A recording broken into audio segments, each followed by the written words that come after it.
so sorry. One Roma person said to another in Frankfurt, Germany, or Bucharest, Hungary. No. Budapest, Hungary.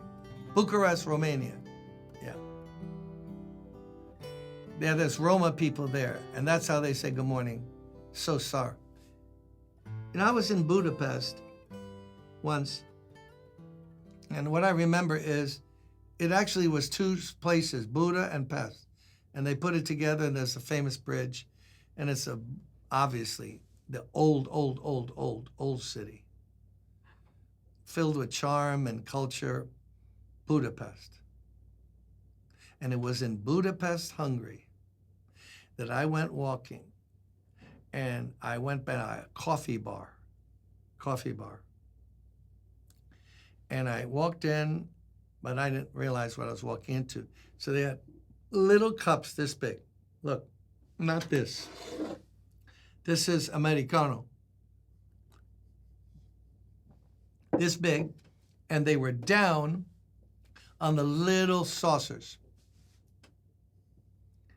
And I saw people would sit, and they just would lift it and put it up. And then the guy came with coffee.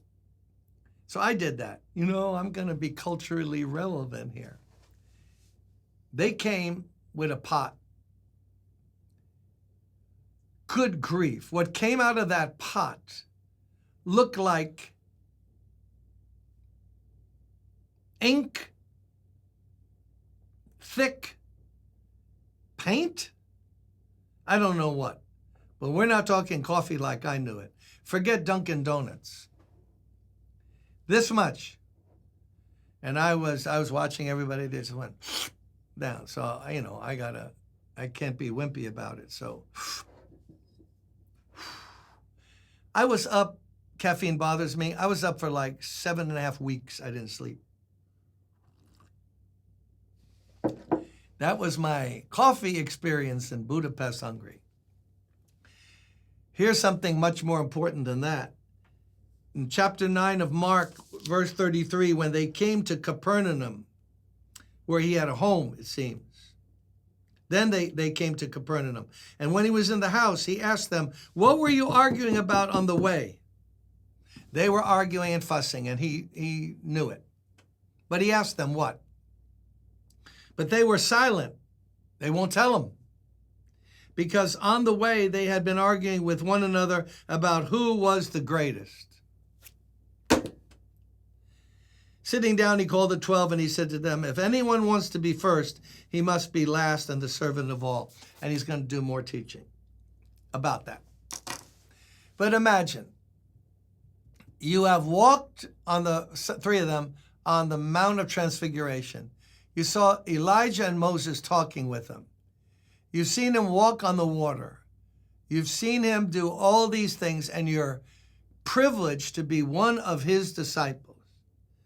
But you can't leave it at that. You have to find out who is the greatest. I can hear him. No, I'm greater than you. He loves me more than you. I'd have done more for him than you. Or I know more of the Old Testament teaching than you. I don't know what they were arguing about. But they had to find out who was the greatest. These are not pagans. These are his disciples. This is what he had to work with. He's headed to the cross. He's told them that twice. He's going to suffer and die, but they have to decide, I'm better than you, smarter than you, wealthier than you, whatever they were arguing about. So he sat them down. If anyone wants to be first, he must be the last and the servant of all. So now here is the new definition of greatness that he was trying to get in their cabezas duras, hard heads, like all of us. Greatness is to serve. To be served by someone else, you're now less than that person in God's eyes. You go to a restaurant, You go to a beautiful French restaurant on the Upper East Side of Manhattan, and you go in, and the server comes and puts water down and gives you the wine list. I don't care for wine. Then you're done selecting what you want, and you go, he's looking, he comes. And you have an Amex card that it's platinum. It's double platinum with silver tips and gold. And you order what you want, you pay the bill. And if he's fortunate, you leave a decent tip. Who's greater in America? One who orders the food? One with the Amex card? The one who makes the choices and orders the server around? Or the server? Obviously, it's the person, the diner, not the server. God says, if you want to be great, you be the server, because in God's estimation, the one who serves is greater than the one who gets served.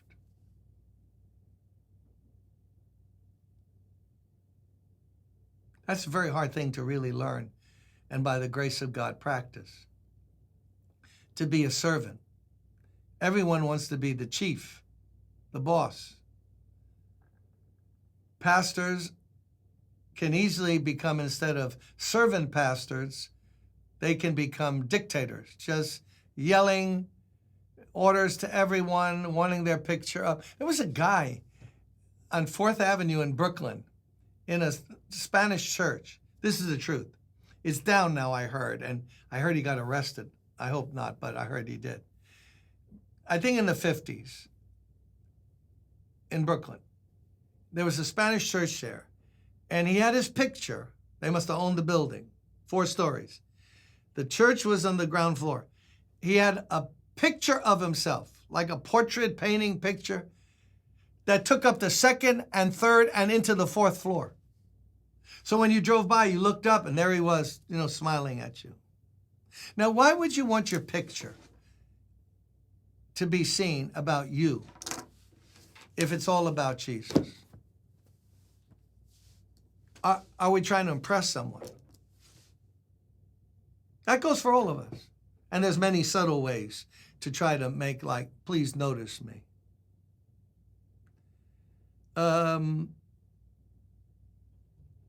That's what they were doing, arguing who was the greatest. By the way, that was one of the hardest lessons for Jesus to get through to them. After the Spirit was poured out in Acts 2, then you see a different kind of dynamic going on. They became more servants. So, we can be great today.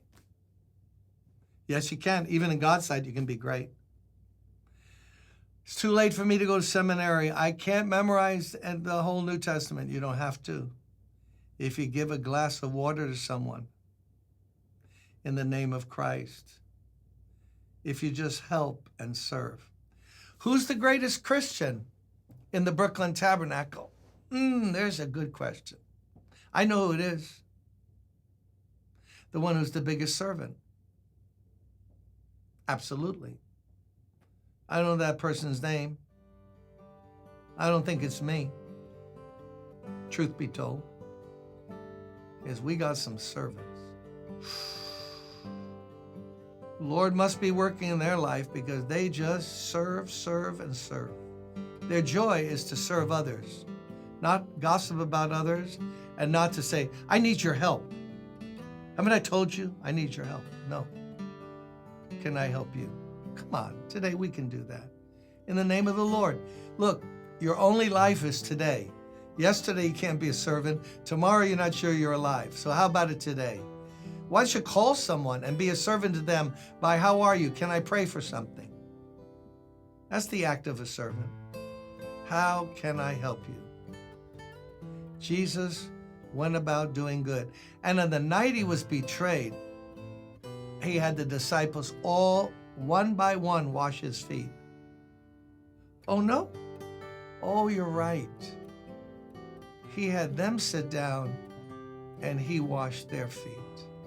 Come on. in the name of Jesus. Let's be servants today. Blessings. Bye-bye.